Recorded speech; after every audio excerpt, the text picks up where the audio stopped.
आज कितनी तारीख है? 21। आप लोगों को याद है यही 21 से 27 तक क्या हुआ था भारत में? याद है क्या? साहिबजादों की शहीदी हुई थी। पूरा परिवार गुरु गोविंद सिंह जी महाराज का बलिदान हुआ था। पुराने समय में इन 7 दिनों में लोग जमीन पर सोते थे, शोक मनाते थे। लेकिन आज कैसा गंदा समय आ गया। आजकल बच्चों को, हमारी नई पीढ़ी को साहिबजादों की कुर्बानी भूल गई, माता गुजरी की कुर्बानी भूल गई और सब अब 1-2 दिन में क्रिसमस के नशे में कूद जाएंगे, पटाखे फोड़ेंगे, दारू पिएंगे, आतिशबाजी करेंगे, महंगे महंगे होटलों में घूमने जाएंगे। क्रिसमस याद है उनको, लेकिन जिन लोगों की कुर्बानी के सदका आज हम जिंदा हैं, उनको ये समाज भूल चुका है। इससे बड़ी शर्म की बात और क्या हो सकती है। चारों साहिबजादे शहीद हुए, कितनी बेरहमी से उनको शहीद किया गया आप सब जानते हैं। उस दादी का क्या हाल हुआ होगा जिसके सामने छोटे छोटे बच्चे मार दिए गए। वो उस गम को सहन ना कर पाई। उस ठंडे बुर्ज में कभी जाके देखना, फतेहगढ़ साहिब में वो ठंडा बुर्ज आज भी है। कैसे ये पोष की रातें उन्होंने बिताई होंगी। मोतीराम मेहरा, उसने किसी मुस्लिम सैनिक को थोड़ी रिश्वत दी, वो भी उसी सेना में था। उसने कहा यार बच्चे हैं, थोड़ा दूध तो मिल जाए उनको गरम गरम इतनी ठंड में। तो किसी को रिश्वत दे करके 2 दिन उसने दूध पिलाया, तीसरे दिन पकड़ा गया और नवाब ने मोतीराम मेहरा, उसकी पत्नी, उसके 4 साल के बच्चे को जिंदा कोलू में पेल दिया। वो भी इन्हीं दिनों में शहीद हुए। दोनों बच्चों का, छोटे साहिबजादों का संस्कार करने के लिए नवाब जगह नहीं दे रहा था, लाश नहीं दे रहा था। टोडरमल खड़ा हुआ। नवाब ने शर्त रखी, सोना बिछा, जितनी जमीन चाहिए उतनी जमीन पर सोने की अशरफियां बिछा।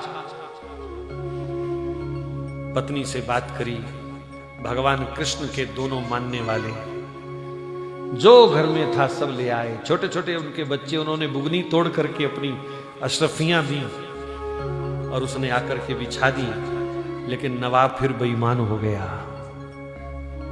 टोडरमल, बिछाने के लिए नहीं कहा था, खड़ी खड़ी रख, खड़ी करके बिछा, ऐसे लंबी नहीं। जो था जमीन जायदाद तुरंत उसने बेच बाच करके वो जमीन पूरी करी। दुनिया में आज भी प्रॉपर्टी के रेट कितने भी हो जाएं, पर उससे महंगी जमीन कभी नहीं मिली थी। कैसे अपने कंधे पर उसने छोटे छोटे बच्चों को उठाया, माताजी को उठाया, रातों रात संस्कार किया और बाद में उसको भी पूरे परिवार सहित उन गंदे दुष्ट मुगलों ने समाप्त कर दिया। ये वो दिन जा रहे हैं। लेकिन मेरी पीड़ा ये है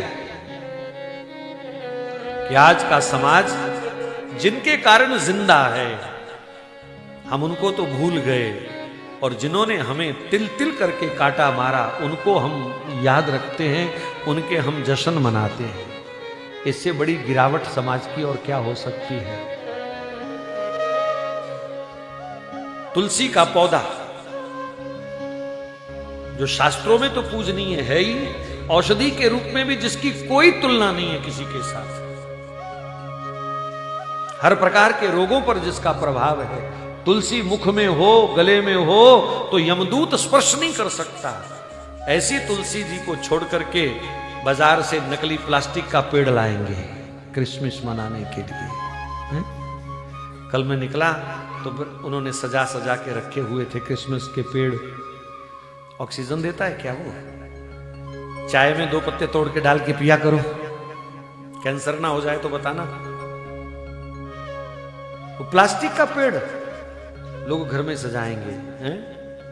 भाई जिनका त्योहार है उन्हें मनाने दो, हमें कोई आपत्ति नहीं है। पर तुम क्यों कंगाल हुए फिरते हो? तुम क्यों बर्बाद हो रहे हो नकल करने में? जब तुम्हारे पास तुलसी जैसा पवित्र पौधा है जिसका एक एक पत्ता इतना गुणकारी है, जो भगवान को अति प्रिय है, लेकिन उस तुलसी को छोड़ करके अगर तुम प्लास्टिक के पेड़ घर में सजाओगे तो तुम्हारे जैसा महामूर्ख दुनिया में कोई दूसरा नहीं है।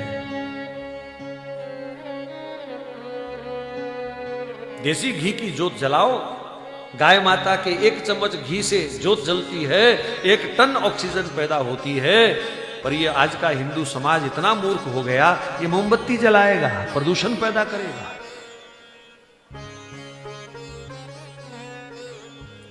तो जिनका त्योहार है भैया उनको मुबारक।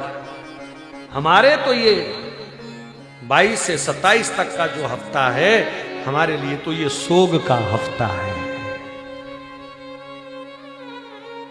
हमारे छोटे छोटे वो नौनिहाल बच्चे शहीद किए गए, हमारे लिए तो ये सोग का विषय है, सोग का हफ्ता है। हम तो सोग मनाएंगे, उन साहिबजादों को याद करेंगे जिनकी शहीदी के कारण आज ये हमारी कथाएं चल रही हैं। अगर वो शहीद ना हुए होते तो आज हम भी शहीद हो रहे होते। इसलिए नकलची बंदर मत बनो, अंग्रेज मत बनो। कोई अपने बच्चे को जोकर बनाएगा पर 25 को बोलो लाल कपड़े पहना के बंदर